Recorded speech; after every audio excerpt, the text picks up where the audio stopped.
Mike, editor Mike. Instead of playing the usual Theo and Harris intro, please go on YouTube and search Ben 10 theme song and play that. And that will be fine. But still advertise the Theo and Harris watch shop. Alien device did what it did and stuck itself upon his wrist with secrets that it hid. Now he's got superpowers, he's no ordinary kid, he's Ben 10. This video is sponsored by Squarespace, but more on that later.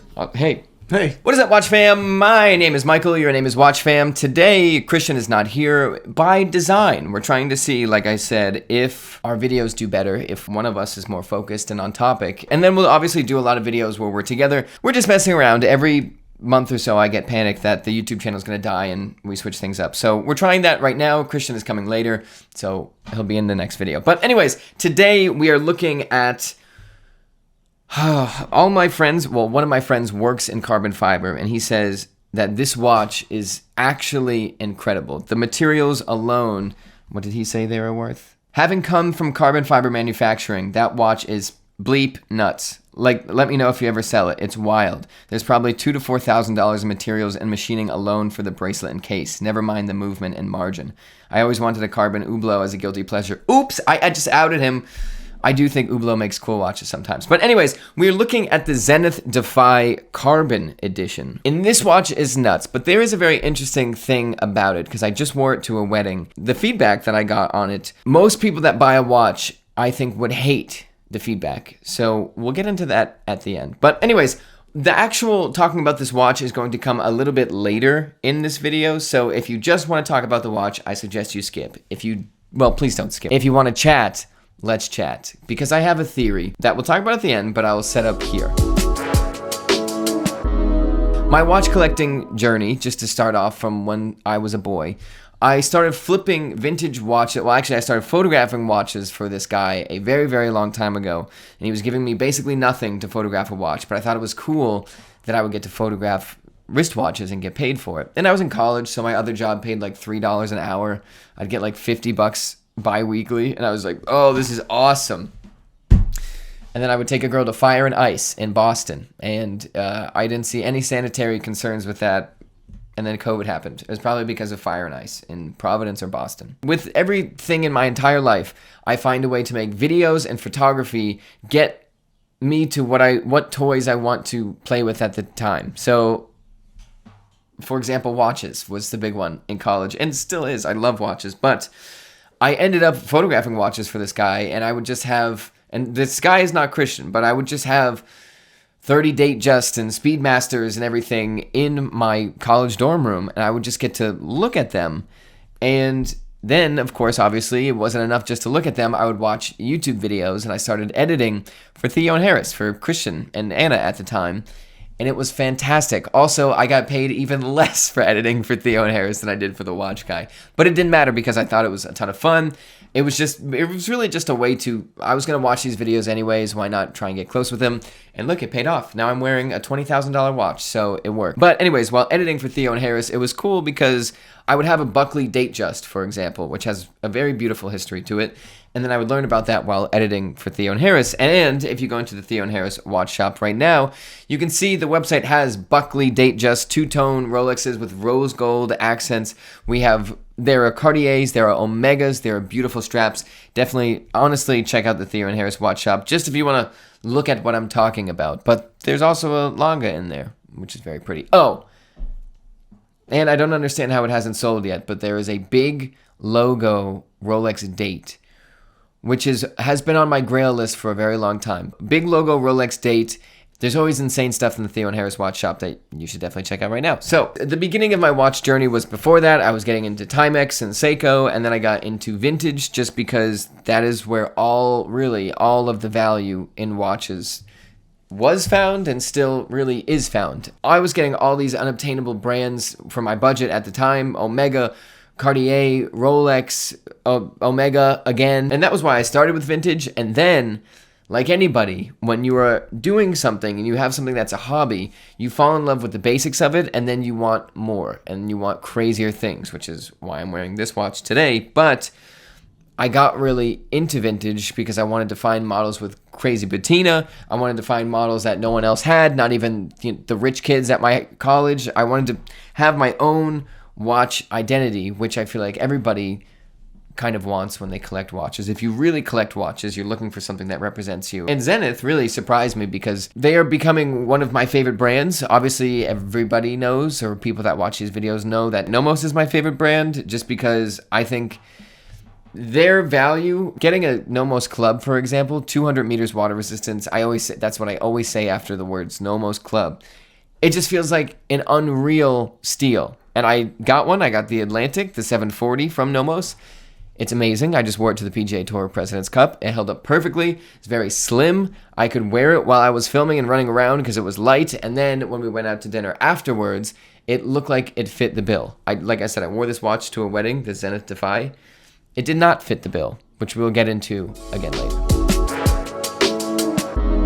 Real quick, this video is sponsored by Squarespace. I brought a guest with me for the sponsor. It's because I am the poster boy for why someone needs Squarespace, right? True. I am a good entrepreneur. I'm a hardworking person. I am a passionate person, but I have no tech savvy at all. So for someone like me with no tech savvy, how am I supposed to go online, list my product online? Right. How am I supposed to be seen? Right. In a respectable manner, meaning a beautiful, well-designed manner. How do I show up on Google? I have to spend tens of thousands of dollars to get a website designed and built. That's the reality. Yeah, of course.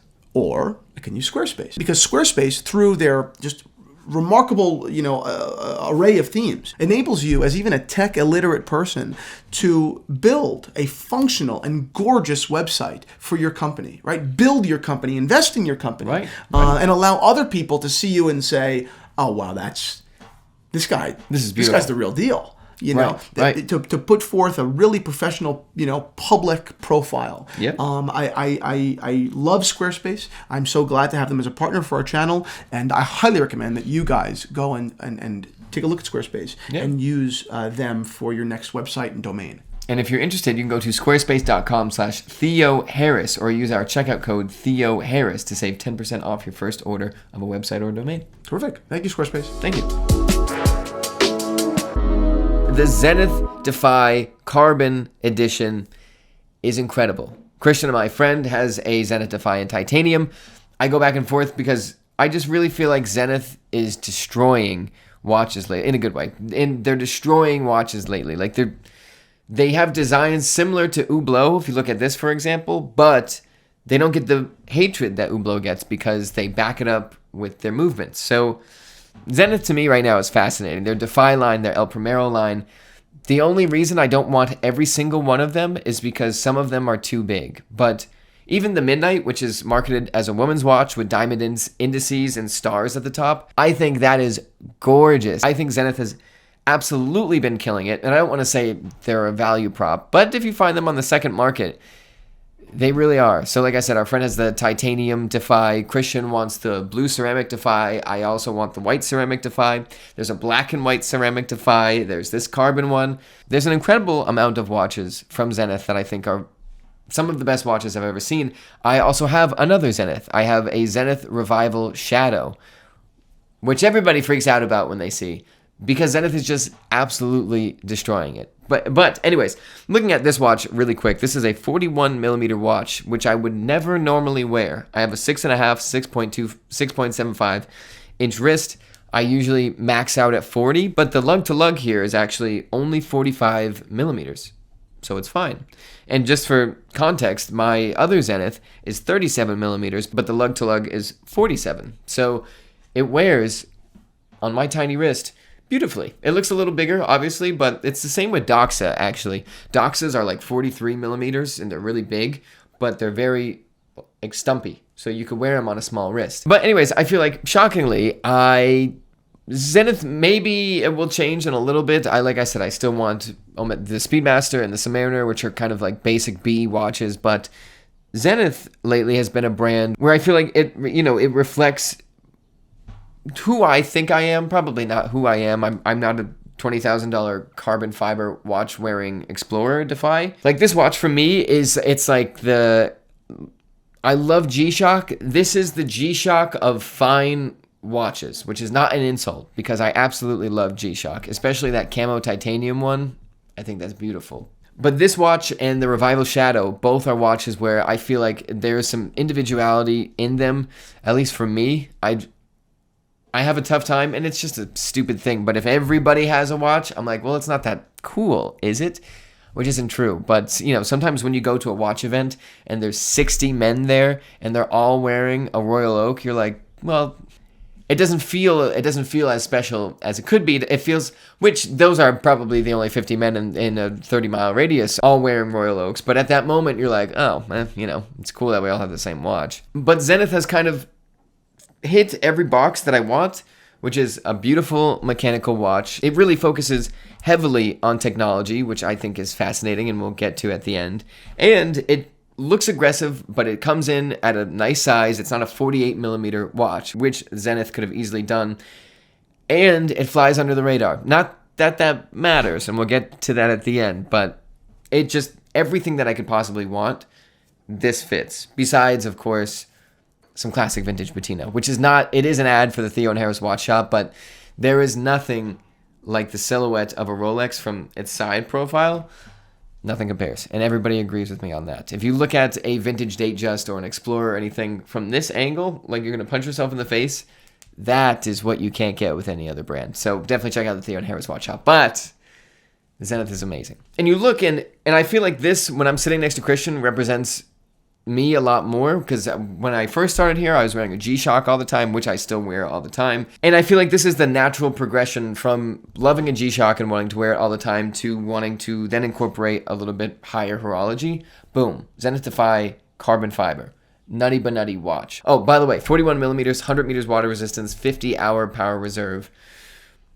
Fantastic. Oh, and also the lume, especially on the carbon. I haven't seen it on the others, but the lume on this watch is insane. I actually wore it for the day, fell asleep with my watch on by accident, and woke up at like 4 in the morning.